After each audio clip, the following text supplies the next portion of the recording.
नमस्कार, मैं हूं संदीप चौधरी। 3 तलाक पर तनातनी तेज हो गई है। अब all India Muslim personal law board ने कड़ा रुख अब अख्तियार किया है। बोर्ड ने सुप्रीम कोर्ट से कहा है कि अगर 3 तलाक को अवैध करार दिया जाता है तो ये अल्लाह के निर्देशों की अनदेखी और पवित्र कुरान को फिर से लिखने जैसा होगा। 3 तलाक, हलाला और बहुविवाह पर सुप्रीम कोर्ट में पेश लिखित दलील में बोर्ड ने कहा है कि अदालत दुनिया भर में मुस्लिम पर्सनल लॉ में हो रहे बदलावों पर गौर करने के बजाय भारतीय संविधान में अल्पसंख्यकों को मिली धार्मिक आजादी को सुनिश्चित करे। इसलिए हमारा आज का सवाल, क्या 3 तलाक पर कानून बनाना कुरान दोबारा लिखने जैसा है? और धर्म के बहाने महिलाओं का हक मारना चाहता है क्या मुस्लिम पर्सनल लॉ बोर्ड? इस पर मैं चर्चा करूंगा। कुछ खास मेहमान मेरे साथ जुड़ चुके हैं, लेकिन और चर्चा के शुरुआत में ही मैं बता दूं, मैं यहां तलाक की बात नहीं कर रहा हूं, मैं ट्रिपल तलाक की बात कर रहा हूं, जिसे मुस्लिम भाषा में, जिसे इस्लाम की तरीके में, कायदे में तलाके बिद्दत कहा जाता है। तो मैं अपने मेहमानों से भी ये गुजारिश करूंगा कि तलाक और ट्रिपल तलाक को कंफ्यूज करने की कोशिश ना करें मेरे दर्शकों को। और मैं दर्शकों को आज थोड़ा सा इस बारे में जो अज्ञानी हैं, अनजान हैं, शायद उनकी जानकारी भी बढ़ाने की कोशिश करने की ये मेरी एक तरह का तरीका होगा। मेरे साथ बीजेपी के राष्ट्रीय प्रवक्ता डॉक्टर संबित पात्रा, संघ विचारक राकेश सिन्हा, स्टूडियो में मेरे साथ मौलाना अंसार रजा, मौलाना साजिद राशिदी और अंबर जैदी एक्टिविस्ट हैं, जवान लड़की हैं। मुझे ये बताइए मौलाना रशीदी, ट्रिपल तलाक बिद्दत का जिक्र है क्या कुरान में? देखिए, तलाक कुरान में तलाक का जिक्र है, ट्रिपल तलाक का है, ट्रिपल तलाक का है। तलाक का तरीका जो कुरान में जिस बारे में जिक्र किया गया है वो है कि आपने एक बार तलाक कहा, उसके बाद 3 महीने आप साथ रहेंगे, उसके बाद भी तलाक कहा तो आपका एक महीने का है, एक महीने का। अभी मैं अपनी जानकारी पूरी हासिल कर लूं, मुकम्मल कर लूं। जी। हर महीने नहीं, दरअसल कुरान में जो कहा गया है, आपने तलाक कहा, 3 महीने बाद फिर तलाक कहते हैं, वो पहला तलाक हुआ। सुनिए मेरी बात, दूसरी दफा आप फिर साथ रहने लगे, उसकी इजाजत है। दूसरी दफा तलाक कहा, 3 महीने फिर साथ रहे, लेकिन आपकी बात नहीं बनी, फिर तलाक कहा, ये सेकंड तलाक है, ये दूसरा तलाक है। और तीसरी दफा फिर आप फिर साथ रह सकते हैं। तीसरी दफा आपने तलाक कहा, 3 महीने बाद फिर से तलाक कहा, ये आखिरी तलाक है और इसके बाद आप फिर शादी नहीं कर सकते, मियां बीवी बनकर नहीं रह सकते, आपको निकाह हलाला करना पड़ेगा। देखिए, मैं आपकी जानकारी के लिए बता दूं कि कुरान में ये जो प्रावधान आप बता रहे हैं, ये एक महीने का प्रोसीजर है। ठीक है, 3 महीने का नहीं है। यानी एक हैज जो माहवारी होती है औरत की, तलाक बिद्दत का जिक्र है। सुन लीजिए, कुरान में 3 तलाक का जिक्र है। कुरान में इस बात का जिक्र है कि मैं मोबाइल पर, मैं गुस्से में, आवेश में, अपने होशो हवास खोकर तलाक कह दूं, वो तलाक मेरी सारी बात जायज है। सुनिए मेरी बात, सुनिए यार, मुझे कहना आप कह लें। देखिए, इस्लाम जो है 3 चीजों का नाम है। इस चीज को समझ लेने की जरूरत है। घुमाइए मत, घुमा नहीं रहा हूँ, मैं घुमा नहीं रहा हूँ। ट्रिपल तलाक यानी तलाक बिद्दत क्या कुरान में लिखा गया है? संदीप जी, सुन तो लीजिए कम से कम। मैं आपके दर्शकों को सच्चाई बताने जा रहा हूँ। इस्लाम 3 चीजों का नाम है, कुरान, हदीस और फिक़ह। देखिए, जैसे कुरान में नमाज का जिक्र है, लेकिन नमाज किस टाइम में कितनी पढ़ी जाएगी ये कुरान में जिक्र नहीं, हदीस में जिक्र है। कुरान में ट्रिपल तलाक का जिक्र नहीं है। बिल्कुल है, ट्रिपल तलाक का जिक्र है। या फिर आप गलत बयान कर रहे हैं। मौलाना राशिदी, मैं आपका पुराना बयान अभी सुनवाऊं? मेरे ही शो में आपने क्या कहा था? बताइए। क्या कहा था? कुरान में ट्रिपल तलाक का जिक्र नहीं। मैं कभी नहीं कह सकता। हाँ, मैं कभी नहीं कह सकता कि कुरान में ट्रिपल तलाक का जिक्र ही नहीं है। अत-तलाक़ु मर्रतान, इस आयत के अंदर 2 तलाक जिक्र की गई। एक बार में, एक सांस में 3 बार तलाक कह दो, वो कुरान में लिखा है क्या? दर्शकों को सही बात पहुंचा दूं। अत-तलाक़ु मर्रतान, इस आयत में 2 तलाक का जिक्र है। इसी के साथ साथ एक आयत और है, फ़इन तल्लक़हा फला तहिल्लु लहू मिन बादु हत्ता तनकिहा ज़ौजन गैरा।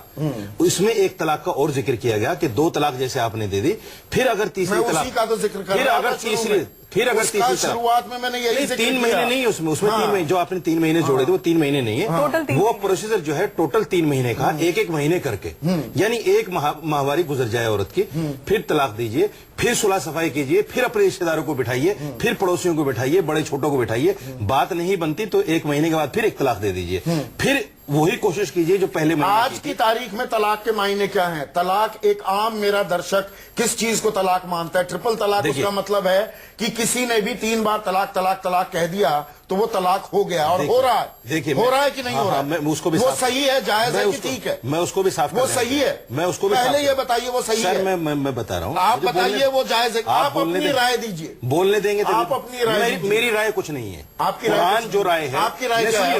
नहीं, कुरान की राय मानी जाएगी, इसमें मेरी राय नहीं मानी जाएगी, कुरान की राय मानी जाएगी। कुरान ये कहता है 3 बार लगातार कौन कहता है नहीं लिखा? मैं कह रहा हूँ। फिर आप मत कीजिए संदीप भाई, मैं कह रहा हूँ, प्लीज करेक्ट मी, कुरान में 3 तलाक का जिक्र है, 3 तलाक का एक सांस में 3 तलाक के प्रोसीजर का भी जिक्र है। वो तो बता दिया आपने, वो 3 महीने में। सुन लीजिए ना, वो 3 महीने का आप मुझे 30 सेकंड दे देंगे? हाँ। सिर्फ 30 सेकंड दे देंगे।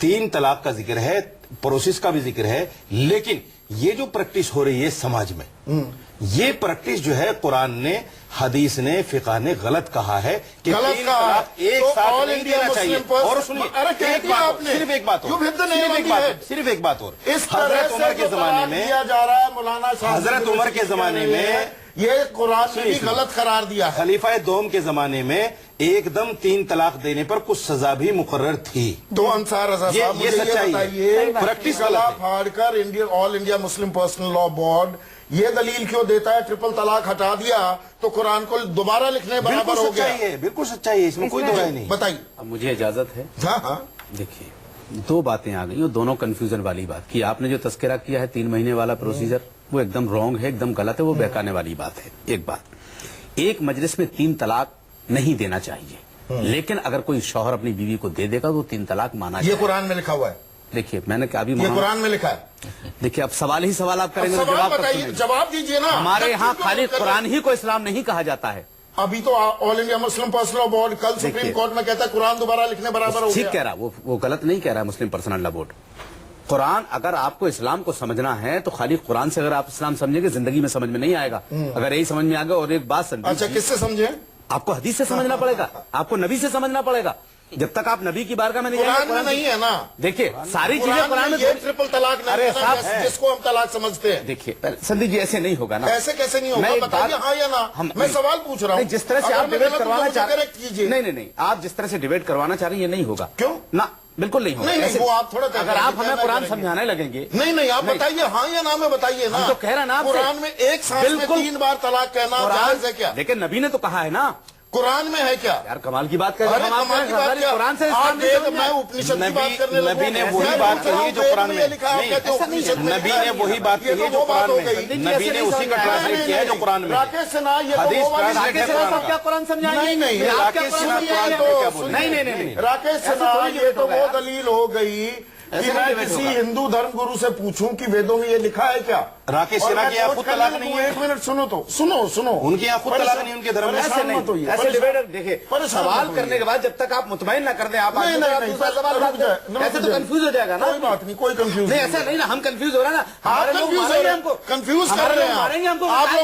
आप बताइए 3 दफा तलाक एक सांस में बिल्कुल तलाक हो जाएगा। लिखा है क्या कुरान में? कुरान में कहाँ लिखा है? कुरान में कहाँ लिखा है? आप इस्लाम को खाली कुरान में कहाँ लिखा है? बताइए, कुरान में 3 तलाक की आयत पढ़ के बताई मैंने आपको। आपने कहा मौलाना साजिद, मैंने आयत पढ़ के बताया। आपने कुरान का ही जिक्र, कुरान का हवाला देते हुए कहा इस तरह से एक सांस में 3 बार तलाक कहना, कुरान भी इसे जायज नहीं ठहराता। लेकिन जायज वाली बात नहीं है।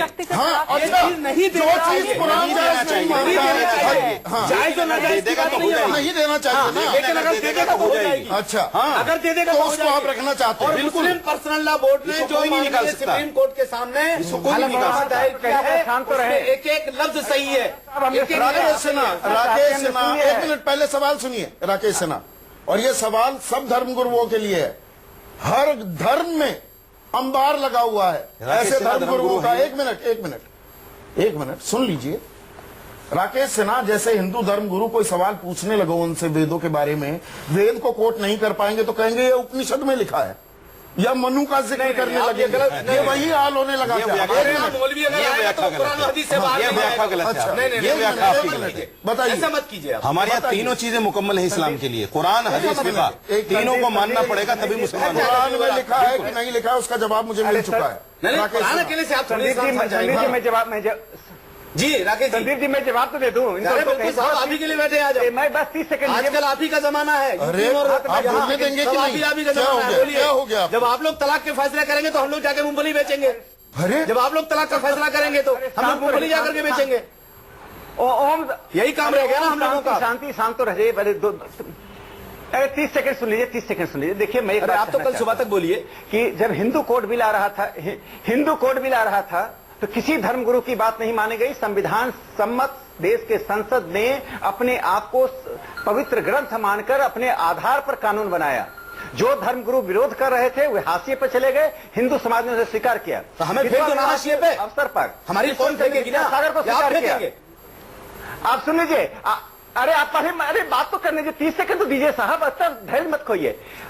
मुझे बता दीजिए, 105 देशों में जहां मुसलमान, हम नहीं मानते उन 5 देशों को, 105 देशों को हम नहीं मानते। हम हिंदुस्तान की बात कर रहे हैं और हिंदुस्तान के संविधान ने हमें अपने एतबार से भारत के संविधान के आईने में, अमरीका में क्या हो रहा है, संविधान के आईने में आपको जीना होगा।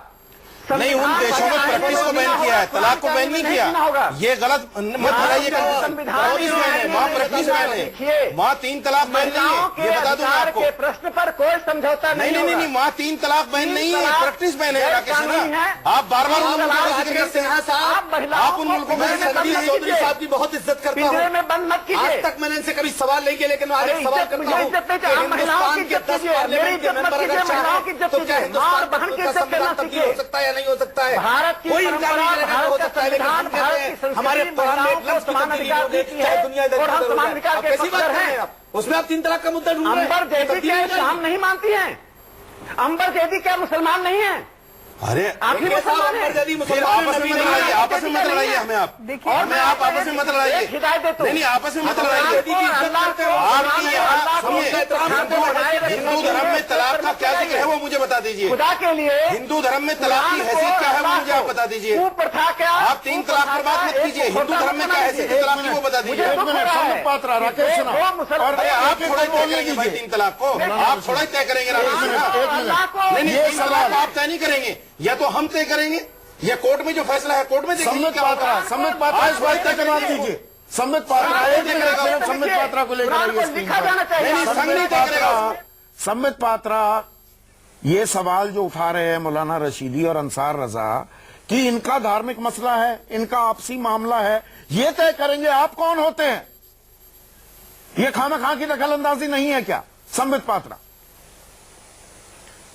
ठीक है, आप मुझे 50 सेकंड सुन लीजिए, उत्तर मिल जाएगा। मैं दोनों जो मौलाना बैठे हैं उनकी एक बात से सहमत हूं कि उनको कुरान पढ़ाने का काम ना तो आपका है, ना मेरा है और ना राकेश सिन्हा जी का है। जैसे कि उनका हमें गीता पढ़ाने का नहीं है। मुझे देखिए, मैं कुरान का सम्मान जरूर करता हूं, मगर मैं कुरान का ज्ञाता नहीं हूं, इसलिए उस पर मैं टिप्पणी करूंगा भी नहीं।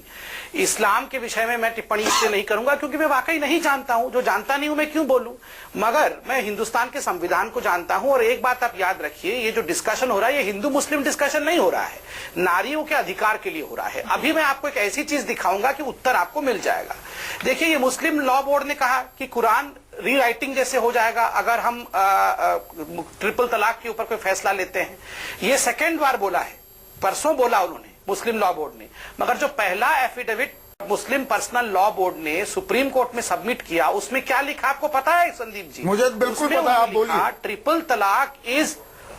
ट्रिपल तलाक is undesirable. Yes, it is not an essential religious practice for Islam. Yes. उन्होंने खुद कहा है कि ट्रिपल तलाक एक अनडिजायरेबल प्रैक्टिस है और ये इस्लाम के लिए एसेंशियल नहीं है। मगर फिर भी हमें ट्रिपल तलाक के विषय को रखना पड़ेगा। और उन्होंने 3 कारण दिया। उन्होंने एक कारण दिया था कि महिलाओं की बुद्धि कम होती है बशर्ते पुरुष की, इसलिए महिला ये निर्णय नहीं ले सकती है।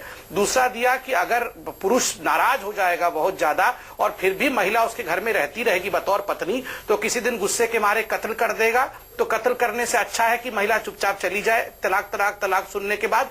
और तीसरा कारण दिया कि अगर कोर्ट में ये बहुत लड़ाई आगे चलेगी और पुरुष गुस्सा हो जाएगा तो पुरुष कहेगा कि महिला का चरित्र खराब है, जिससे महिला की आगे की जिंदगी बिगड़ जाएगी। इससे अच्छा है कि महिला तलाक सुन के चली जाए। मगर खुद मुस्लिम पर्सनल लॉ बोर्ड ने कहा है कि it is undesirable and not. मौलाना रशीदी इस बात को काउंटर करेंगे, ये कहा है, मैं बयान आपको लिखित बयान सुनवा सकता हूं। मुझे पता है हाँ। मैं जानता हूं पर्सनल लॉ बोर्ड ने क्या कहा है। हाँ। मगर मैं संबित पात्रा से ये कहना चाहता हूं, देखिए ये जो धार्मिक इशू है, दो चीजें मैं आपको बताना चाहता हूं। हिंदू धर्म के अंदर आप क्या जानते हैं क्या नहीं जानते, सवाल का जवाब नहीं दिया। मैं जवाब दे रहा हूं। उसमें आप सुप्रीम कोर्ट इसी सुप्रीम कोर्ट में 2 साल पहले जाता है और कहता है मेरी बात तो सुन लीजिए सर, मेरी बात तो सुन लीजिए सर। अगर हिंदू कोड बिल आया है और आपने उसको स्वीकार कर लिया है तो ठीक है, अच्छी बात है। लेकिन हमारा कोड जो है, हमारा बिल लॉ जो है वो कुरान है, और कुरान को हम एक हरफ एक जबर एक जेर भी बदलने नहीं देंगे। संविधान को मानते हैं? बिल्कुल नहीं बदलने को मानते हैं। भारतीय आईन को हमें इजाजत दी है, हमें संविधान नहीं इजाजत दी कुरान पर अमल करने की, कुरान पर अमल करने की संविधान नहीं इजाजत दी है। संबित पात्रा बताएं क्या हमें इजाजत नहीं है? संबित पात्रा बताएं। एक मिनट, मैं बता रहा हूं, 1 मिनट संबित आप रखिएगा। 1 मिनट में दर्शकों को समझा, चिल्पाओं में नहीं समझेगा। 1 मिनट, संविधान ने यह हक दिया है, मौलाना साजिद रशीदी कह रहे हैं, all India Muslim personal law board ने भी कहा। वो अनुच्छेद 25 का जिक्र करते हैं जिसमें अपने धर्म को जिस तरह से आप उसका पालन करना चाहते हैं ये आजादी दी है, बिल्कुल दी है हमारे संविधान ने, हमारे आईन ने। लेकिन इसी अनुच्छेद का क्लॉज 1 है जो कहता है ये आजादी is subject to public order, morality and health.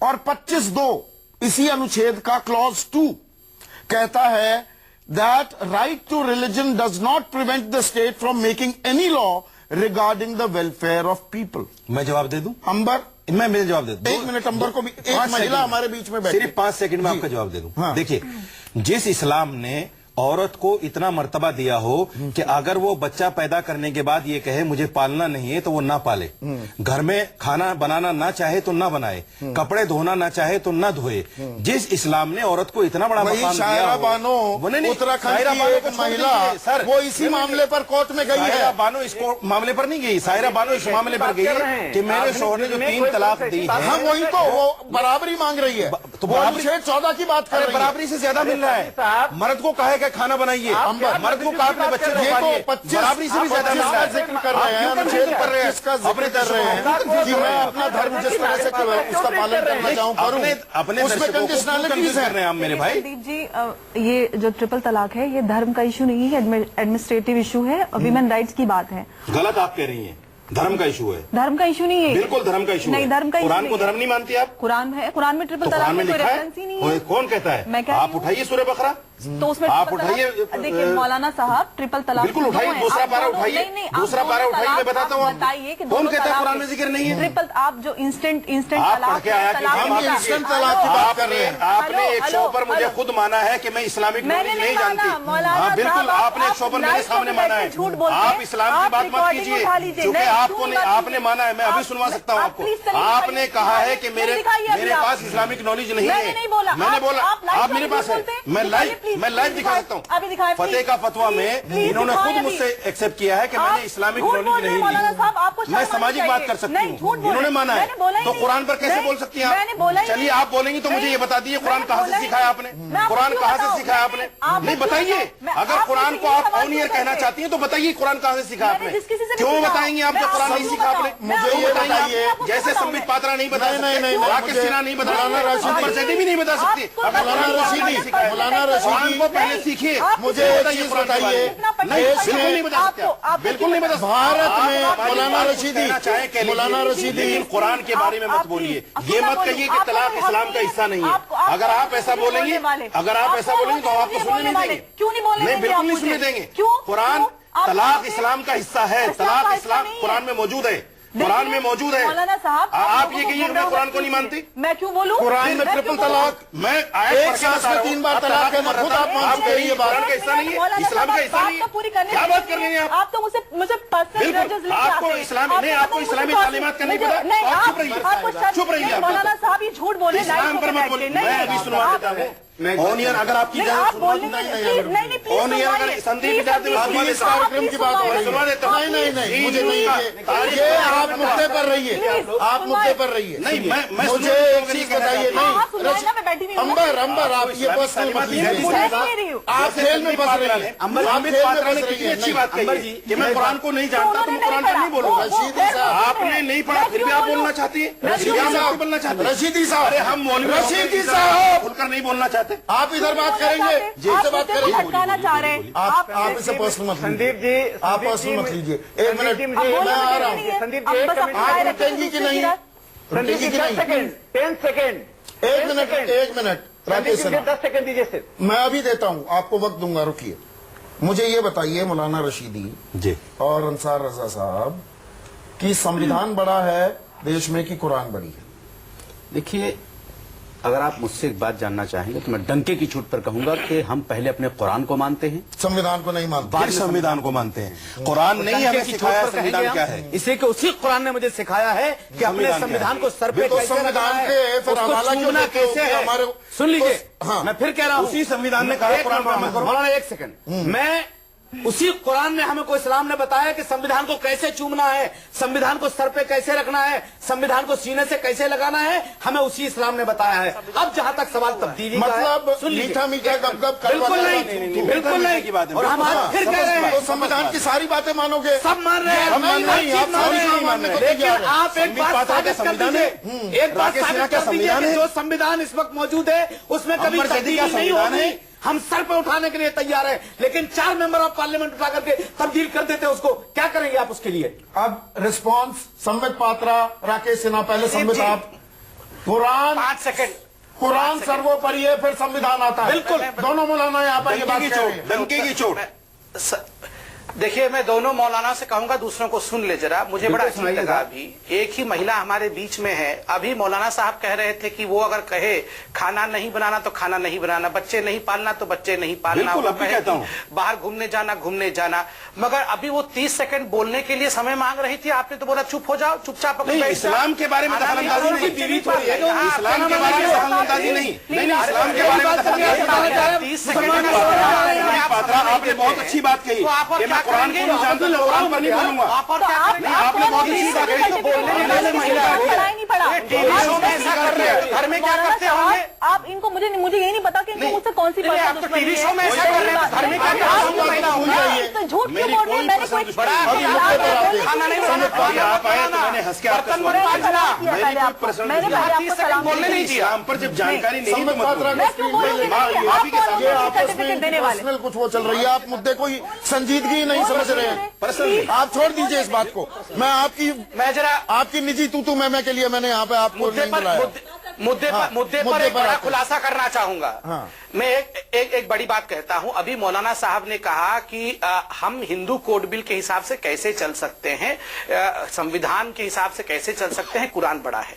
मैं उसका उत्तर देता हूं, और मैं उत्तर नहीं दे रहा हूं। बाबा साहेब अंबेडकर ने एक बड़ी बात कही थी। जब यही प्रश्न बाबा साहेब से पूछा गया था, उन्होंने कहा था, I quote, till 1937 the Indian Muslims were governed by the Hindu law, did it change their Islam and Muslim law is not beyond change. ये बाबा साहेब ने कहा है। उन्होंने कहा कि 1937 तक तो जो भारत में हिंदू और मुसलमान सब एक ही कानून के अंतर्गत चलते थे। उसके बाद हिंदू कोड बिल आया, तो स्वाभाविक रूप से कोई इस्लामियत खतरे में तो नहीं था 1937 से पहले। तो अब खतरे में कैसे आ गया? और देखिए, अब जब आपके खुद की संस्था मुस्लिम लॉ पर्सनल लॉ बोर्ड कहती है कि ये इस्लाम का विषय नहीं है, ये एसेंशियल प्रैक्टिस है ही नहीं, इससे इस्लाम को खतरा नहीं होगा, तो आप क्यों बता रहे हैं? कभी नहीं कहा इस्लाम का विषय नहीं है। नॉट पर्सनल लॉ बोर्ड ने कभी नहीं कहा इस्लाम का विषय नहीं है। प्रैक्टिस को कहा है कि प्रैक्टिस गलत है। नॉट एसेंशियल इस्लाम में ये प्रैक्टिस नहीं है। संबित पात्रा इसको घुमाइए मत। संबित पात्रा कंफ्यूज मत कीजिए। इस्लाम में ये प्रैक्टिस नहीं है, मना किया है। तलाक को नहीं कहा कि इस्लाम नहीं है। मतलब अगर उस प्रैक्टिस को हटा दिया जाएगा उससे इस्लाम में खतरा नहीं आएगा। बाबा भीमराव अम्बेडकर बात कर रहे थे, उनके दलितों को कितना सम्मान आप देते हैं। मंदिरों में आप उनको घुसने नहीं देते, आप उनके साथ बैठना पसंद नहीं करते, आप उनके साथ खाना पसंद नहीं करते, आप उन दलितों की बात दे नहीं रहे थे। मैं एक आखिरी सवाल, क्या बात आप कर रहे हैं संबित पात्रा? सुन रहे थे ब्राह्मणवाद है हर जगह। राकेश सिन्हा, मैं आपको मौका दूंगा। राकेश सिन्हा, एक मिनट। राकेश सिन्हा, देश में संविधान की बात चलेगी या कुछ और चलेगा? देखिए, मुझे मौलाना साहब बोलने देंगे तो बोलने दीजिए, नहीं तो इनको मैं हाथ जोड़ के कहता हूं मुझे 20-25 सेकंड सुन लें। देखिए, आजादी के आंदोलन के समय में दो धाराएं थी मुसलमानों की। एक मौलाना आजाद चला रहे थे, एक जिन्ना चला रहा था। जिन्ना ने कहा कि हमारे लिए सब कुछ इस्लाम है और उसके अलावा कुछ भी नहीं है, तो दो द्विराष्ट्रवाद बना और पाकिस्तान बन गया। जिस मौलाना आजाद ने कहा कि हमारे लिए संविधान प्रायोरिटी में है, कुरान का महत्व है, कुरान हमारे जीवन का अंग है, लेकिन कॉन्स्टिट्यूशन महत्वपूर्ण है। मौलाना आजाद आइसोलेट हुए लेकिन भारत में रहे और उसी अनुसार भारत चलेगा। जिनके लिए जिन्ना का वह सिद्धांत बड़ा है वो निर्णय कर लें, यह देश संविधान से चलेगा। यह करवा सच है। यदि इस्लाम संविधान को आप जूते के नीचे रखेंगे तो भारत में जगह नहीं है। संविधान को जूते के नीचे रखने वालों का भारत में जगह नहीं है। मैं दावे के साथ कह रहा हूँ, यह देश ऐसे लोगों को बर्दाश्त नहीं करेगा। आप संविधान का बर्दाश्त करने वाले, संविधान किसी आरएसएस की जागीर नहीं है। देश की मिट्टी पर आरएसएस की जागीर नहीं है। अरे पूरा जिन्ना के फॉलोवर नहीं है, बर्दाश्त करता आ रहा है। पूरा हिंदुस्तान आरएसएस को बर्दाश्त करता आ रहा है। आप दलाली कर रहे थे अंग्रेजों की, आप दलाली कर रहे थे अंग्रेजों की, हम बर्दाश्त करते आ रहे हैं। आपको बात सुनो, आप दलाली कर रहे थे आजादी में अंग्रेजों की, हम आपको बर्दाश्त कर रहे हैं। हिंदुस्तान का आदमी बर्दाश्त कर रहा है आरएसएस को। मौलाना आजाद के रास्ते पर चलने वाले के लिए भारत है, जिन्ना के रास्ते पर चलने वाले भारत चल रहा है। तलाक मौलाना साहब, आप चिल्लाते रहेंगे, आप चिल्लाते रहेंगे, भारत बांटना चाहता है, भारत रहेगा, हिंदुस्तान चिल्लाने का समय समाप्त है। जिन्ना का रास्ता स्वीकार हो चुका है। अब हमें समझा रहा है निरपेक्ष रास्ते चलेगा, ना हिंदू ना मुस्लिम, मौलाना साहब संविधान के आधार पर देश चलेगा। संविधान जैदी और संबित पात्रा, आप सभी का बहुत बहुत शुक्रिया। चर्चा जिस मकाम तक मैं ले जाना चाह रहा था उस मकाम तक नहीं ले जा पाया, लेकिन यहां पर जो कुछ भ्रांतियां हैं उनको मैंने साफ करने की कोशिश की है। बड़ा सवाल ये, देश संविधान के हिसाब से चलेगा या व्यक्तिगत जो आस्था है वो संविधान से भी ऊपर जाती है? इस पर आगे हम चर्चा करेंगे। आप सभी का बहुत बहुत शुक्रिया आज सबसे बड़ा सवाल में शरीक होने के लिए। एमसीडी चुनाव पर माहौल क्या है ये बताएंगे राजीव रंजन ब्रेक के बाद।